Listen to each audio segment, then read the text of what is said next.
बिस्मिल्लाहिर्रहमानिर्रहीम। अस्सलाम वालेकुम डियर स्टूडेंट्स। तो आज हम अपना क्लास 12 का केमिस्ट्री का हमारा जो टॉपिक है फर्स्ट चैप्टर का पेयर ट्रेंड्स, तो फर्दर हम उसके जो ट्रेंड्स है इलेक्ट्रिकल कंडक्टेंस और दूसरा हाइड्रेशन एनर्जी, उसको हम मजीद स्टडी करेंगे। ठीक है, तो आज हमारा जो टॉपिक है पेयर ट्रेंड्स वो आज एंड हो जाएगा। तो इंशाल्लाह अगले लेक्चर में हम जो मजीद टॉपिक है उसको स्टडी करेंगे। ठीक है, सबसे पहले हम बात कर लेते जी इलेक्ट्रिकल कंडक्टेंस की in the periodic table. Periodic table में जब हम मेटल्स की बात करते हैं तो उनके अंदर जो सिमिलर प्रॉपर्टी देखी जाती है वो होती है कि उनके अंदर जो इलेक्ट्रिकल कंडक्टेंस होती है वो सेम होती है। ठीक है, जैसे हम बात करते हैं कि हमारे पास मेटल्स हैं ऑफ द पीरियोडिक टेबल। अब ये तमाम की तमाम मेटल्स की जो सिमिलर प्रॉपर्टी है वो ये होती है कि इनके पास ये एबिलिटी होती है टू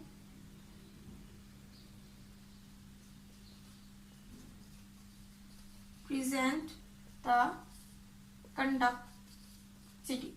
ठीक है, यानी कि ये कंडक्टर होते हैं, इनके अंदर से हीट और इलेक्ट्रिसिटी जो है वो इजीली पास आउट हो जाती है। ठीक है, तो इस प्रॉपर्टी की बिना पर हमारे पास इनके अंदर जो इलेक्ट्रिक कंडक्टेंस है वो भी वेरी करती है। और इलेक्ट्रिकल कंडक्टेंस जो है वो ज्यादातर डिपेंड करती है अपॉन द इलेक्ट्रॉन्स। यानी कि फॉर एग्जाम्पल हमारे पास कोई भी एक एटम है, ठीक है ना, अगर उसके आउटर मोस्ट शेल में इलेक्ट्रॉन जो है वो लूजली बाउंड है, ठीक है ना, यानी कि लूज है, लूजली बाउंड हुआ है, यानी चार्ज का जो ग्रिप है वो इस इलेक्ट्रॉन पर कम है। और अगर सारे इलेक्ट्रॉन जो है आउटर मोस्ट शेल के वो लूजली बाउंड है और वो फ्रीली मूव कर रहे हैं, तो इस फ्रीली मूवमेंट का फायदा उठाते हुए इलेक्ट्रिकल कंडक्टेंस जो है वो क्या करती है, इंक्रीज करती है। ठीक है ना, यानी कि जिस एटम में, जिस एलिमेंट में इलेक्ट्रॉन लूजली बाउंड होते हैं in the outer most shell, freely move कर रहे होते हैं, तो वहां पर इलेक्ट्रिकल कंडक्टेंस जो है वहां पर वेरी करती है।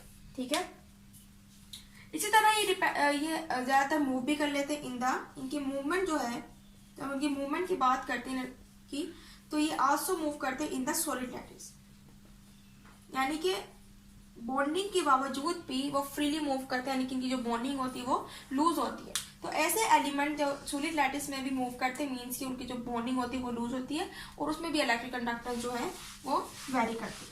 ठीक है,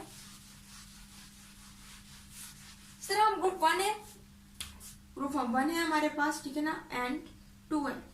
अब हम इनकी बात करते हैं, ठीक है ना, फ्रॉम टॉप टू बॉटम जब हम ऊपर से नीचे जाते हैं, इलेक्ट्रिकल कंडक्टेंस इन केस में इंक्रीज होती है।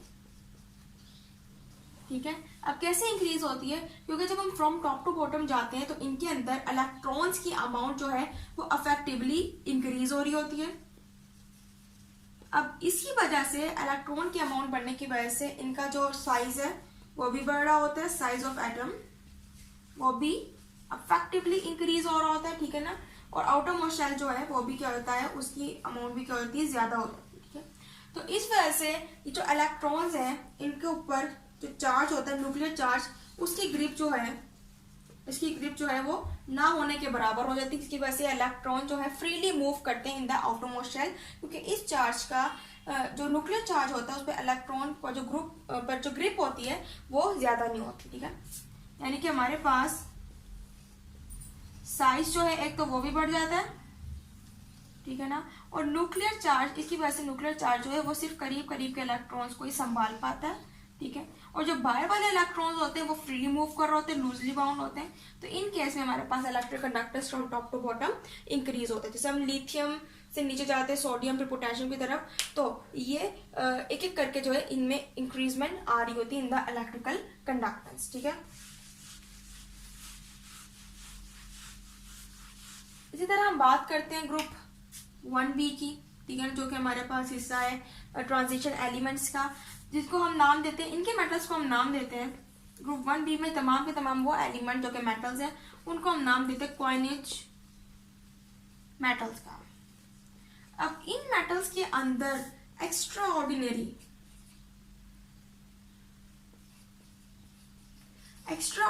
चेंज देखा गया है, यानी कि इनके जो वैल्यूज है ऑफ इलेक्ट्रिकल कंडक्टेंस वो क्या है, बहुत ज्यादा हाई है। ठीक है, क्यों, क्योंकि इनके अंदर भी जो इलेक्ट्रॉन्स है वो लूजली बाउंड होते हैं और सॉलिड लैटिस में भी वो इजीली फ्रीली मूव कर सकते हैं। इसी तरह हम बात करते हैं जी हमारे पास जो ग्रुप 6A है एंड 7A है, तो इसके इन दोनों केसेस के अंदर हमारे पास इलेक्ट्रिकल कंडक्टेंस जो है वो डिक्रीज हो रही होती है, जिसकी वजह से इनको हम क्या कहते हैं कि हमारे पास नॉन कंडक्टर।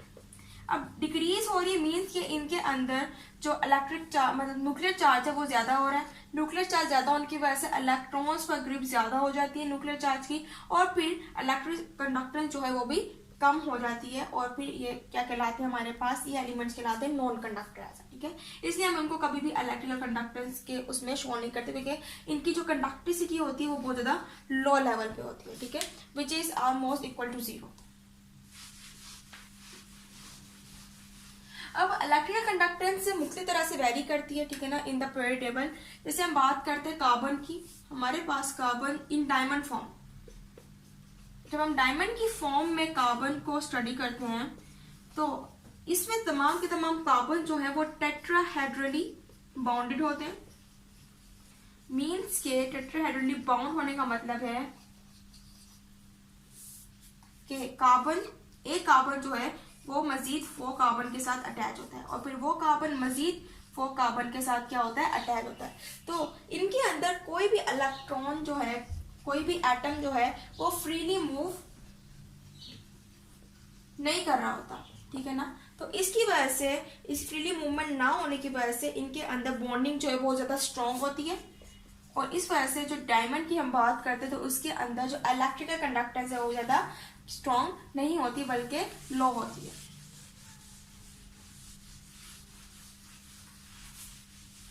इसी तरह अगर हम कार्बन की बात कर लेते हैं in the form of graphite, यानी ग्राफाइट फॉर्म में हमारे पास कार्बन की जो इलेक्ट्रिकल कंडक्टेंस होती है इन द ग्राफाइट फॉर्म ये इंक्रीज होती है, ठीक है, क्योंकि इनके अंदर ऑलमोस्ट 4 इलेक्ट्रॉन्स होते हैं। मीन्स के टेट्राहेड्रन तो स्ट्रक्चर होता है, ठीक है ना, बाउंडेंस जो होती है, लेकिन इनके चारों जो इलेक्ट्रॉन्स हैं उनमें से एक जो है वो फ्रीली मूव कर रहा होता है। एक की फ्रीली मूवमेंट की वजह से जो इलेक्ट्रिकल कंडक्टेंस है कार्बन की इन ग्राफाइट वो इंक्रीज होती है, ठीक है। इस तरह हम बात करते हैं जी 4A की। 4A ग्रुप में हमारे पास टिन और लेड। अब ये भी इनके जब इलेक्ट्रिकल कंडक्टेंस की बात की जाती है तो ये भी इंक्रीज होते हैं, क्योंकि देखा गया है कि इनकी अमाउंट जो है, अमाउंट ऑफ इलेक्ट्रिकल कंडक्टेंस वो बिल्कुल सिमिलर है टू द ग्रुप 1A। यानी जैसे ग्रुप 1A में इंक्रीजमेंट हो रही है इलेक्ट्रिकल कंडक्टेंस में, इस तरह तो ग्रुप 4A में भी क्या होता है, इंक्रीज होता है। ज्यादातर टिन और लेड को जब हमने स्टडी किया है तो इनके अंदर भी जो अमाउंट ऑफ इलेक्ट्रिकल कंडक्टेंस है वो उनकी वैल्यू जो है वो बहुत ज्यादा हाई है, ठीक है। तो ये था हमारा इलेक्ट्रिकल कंडक्टेंस। अब हम स्टडी कर लेते हैं हाइड्रेशन एनर्जी को। अब हम बात करते हैं जी हाइड्रेशन एनर्जी की। हाइड्रेशन एनर्जी हमारे पास एक तरह की एनर्जी है जो कि एब्सॉर्ब होती है या फिर इवॉल्व होती है। कब? जब 1 मोल ऑफ गैसियस आयन, यानी कि कोई भी गैसियस आयन है हमारे पास, ठीक है, जब उसका 1 मोल क्या करता है, वाटर में डिसॉल्व होता है, ठीक है, और फिर हमें क्या देता है as a result infinitely diluted solution, ठीक है। तो जब भी हमारे पास किसी भी गैसियस आयन का आयन हमारे पास वो होगा जिसने एटम को लूज किया है, इलेक्ट्रॉन को लूज किया है फिर गेन किया है, तो वो हमारे पास आयन होगा कोई भी गैसियस आयन जिसकी प्रॉपर्टी गैस की होगी। तो ऐसा गैसियस आयन जो अपना 1 मोल जो है वो वाटर में डिसॉल्व करे और फिर रिजल्ट में हमें एक सॉल्यूशन दे, एक इनफाइनाइटली डिल्यूटेड सॉल्यूशन दे, तो उस केस में जो एनर्जी निकलेगी वो या तो एब्सॉर्ब होती है या फिर एब्जॉर्ब होती है, ठीक है। तो वो हमारे पास एनर्जी कहलाती है हाइड्रेशन एनर्जी, ठीक है। जैसे हम बात कर लेते हैं जी कि हमारे पास है 1 मोल ऑफ हाइड्रोजन गैस, यानी कि हमारे पास एक हाइड्रोजन आयन था, ठीक है ना। हाइड्रोजन हमारे पास गैस है तो ये गैशियस आयन बन गया। जब 1 मोल ऑफ हाइड्रोजन जो गैशियस आयन है वो डिसॉल्व होगा इन वाटर, तो एज अ रिजल्ट हमें मिलेगा एक डिल्यूटेड सॉल्यूशन। ठीक है, जैसे कि हम बात करते कि हमारे पास था hydrogen gaseous ion which is a gas, ठीक है, वो ऐड हुआ विद द वाटर, यानी कि वाटर का और इसका रिएक्शन हुआ। वाटर हमारे पास क्या था, लिक्विड फॉर्म में था। फिर एज अ रिजल्ट हमारे पास जो निकला, रिजल्ट निकला हमारे पास, वो निकला H3O which is a aqueous solution, यानी कि हमारे पास एक सॉल्यूशन आया, इन्फिनिटली सॉल्यूशन आया H3O आयन। ठीक है, तो इस तरह से हमारे पास जो एनर्जी एब्सॉर्ब होगी या फिर रिलीज होगी, इधर हमारे पास जो एनर्जी रिलीज हो रही है वो है 1075 किलो जाउल पर मोल। ठीक है, तो यहाँ पर हमारे पास जो एनर्जी रिलीज हुई है वो है hydrogen energy which is 1075 kilo joule per mole. क्यों? क्योंकि इधर 1 मोल ऑफ जो आयन था, गैशियस आयन का जो 1 मोल था, वो ऐड हुआ विद द वाटर और फिर एज अ रिजल्ट हमारे पास एक सॉल्यूशन निकला है। तो इस रिजल्ट में हमारे पास हाइड्रोजन एनर्जी जो है वो इस तरह से निकलती है।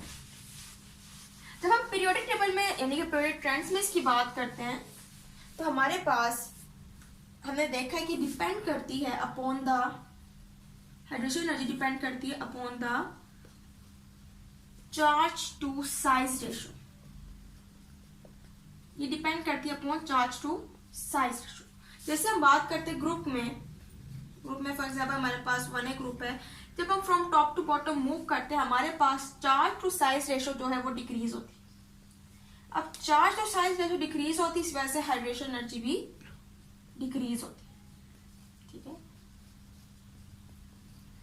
क्योंकि जब हम from top to bottom move करते हैं तो इसके इलेक्ट्रॉन्स जो हैं वो अफेक्टिवली इंक्रीज हो रहे होते हैं और साइज जो है वो भी अफेक्टिवली इंक्रीज हो रहा होता है, लेकिन चार्ज जो है वो डिक्रीज हो रहा होता है, जिसकी वजह से इधर हाइड्रोजन एनर्जी जो है वो भी डिक्रीज होती है। यानी कि चार्ज की जो ग्रिप होती है अपॉन द इलेक्ट्रॉन्स वो डिक्रीज होती है और इलेक्ट्रॉन फ्रीली मूव करना शुरू कर देते हैं। इसी तरह पीरियड में जब हम बात करते हैं from left to right move करते हैं, ठीक है ना, तो इस केस में हमारे पास चार्ज टू साइज रेशो वो हो रही होती है अफेक्टिवली इंक्रीज, क्योंकि जब हम from left to right move करते हैं तो हमारे पास इलेक्ट्रॉन्स जो है वो अफेक्टिवली इंक्रीज नहीं हो रहे होते हैं। ठीक है ना, इनकी अमाउंट इतनी रहती है। साइज जो है एटम का वो भी इफेक्टिवली इंक्रीज नहीं हो रहा होता है, जिसकी वजह से चार्ज जो है वो बहुत ज्यादा इंक्रीज हो रहा है, जिसकी वजह से इलेक्ट्रॉन्स पर चार्ज की ग्रिप जो है वो बहुत ज्यादा हो जाती है। अब जब चार्ज की इलेक्ट्रॉन पर ग्रिप ज्यादा होती है मीन्स के charge to size ratio increase हो रहा है, इसकी वजह से हाइड्रोजन एनर्जी भी इन द पीरियड क्या है from left to right increase हो रही है और in group from top to bottom decrease हो रही है, क्योंकि साइज टू चार्ज रेशो जो है वो क्या हो रहा है, डिक्रीज हो रहा है। ठीक है, इसी तरह आपके साइड टेबल पे कुछ एलिमेंट्स की हाइड्रोजन एनर्जी दी हुई है। जैसे हमारे पास ये लिथियम है वो है 499 किलो जाउल पर मोल। ठीक है, सोडियम है हमारे पास -390 किलो जाउल पर मोल। पोटेशियम दिया हुआ है आपको -305 किलो जाउल पर मोल। मैग्नीशियम आयन है, ठीक है, आपके पास आपको दिया हुआ है -1891 किलो जाउल पर मोल। तरह कैल्शियम आयन आपको दिया हुआ है, ठीक है ना, which is -1562 kilo joule per मोल। तो इस तरह से आपके पास मुख्तलिफ आयंस आपको दिए गए हैं फ्राइड टेबल पे which is come as MCQs, तो आपको इनकी वैल्यूज जो है वो याद होनी चाहिए। ठीक है, तो इस तरह से हाइड्रोजन एनर्जी जो है वो किस तरह से क्या होती है, रिलीज होती है या फिर अब्सॉर्ब होती है during the process of dissolvement of 1 mole of gaseous ion. ठीक है ना, तो ये था आज का हमारा टॉपिक। उम्मीद है आपको लेक्चर पसंद आएगा, तो इंशाल्लाह अगले लेक्चर में हम अगले टॉपिक को स्टडी करेंगे। तो तब तक के लिए अल्लाह हाफिज़।